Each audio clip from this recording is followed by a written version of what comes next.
ओडिशार अर्थनीतिर मूल शक्ति हेले आमर परिश्रमी चाषी भाई और भौणी माने सेमानंको परिश्रमर मूल्य को सम्मान दे आम सरकार कृषक सशक्तिकरण को सर्वोच्च प्राथमिकता दे आसुछन्ते।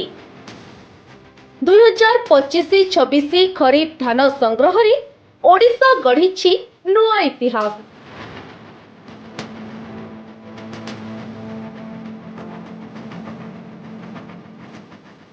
चलित वर्ष प्राय 19,68,000 कृषक पंजीकृत होइतिबा बेले भाग चाषींको संख्या मध्य वृद्धि पाइछि।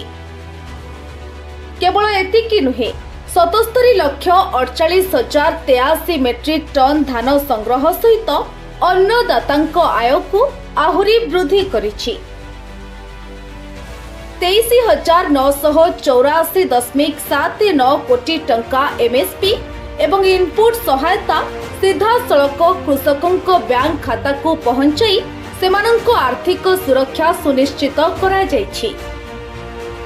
आम अन्नदातांको सम्मान ही आम सरकार को संकल्प। आम अन्नदातांको समृद्धि ही ओडिशा प्रगतिर सबुठारु बड़ शक्ति। सशक्त कृषक समृद्ध ओडिशा।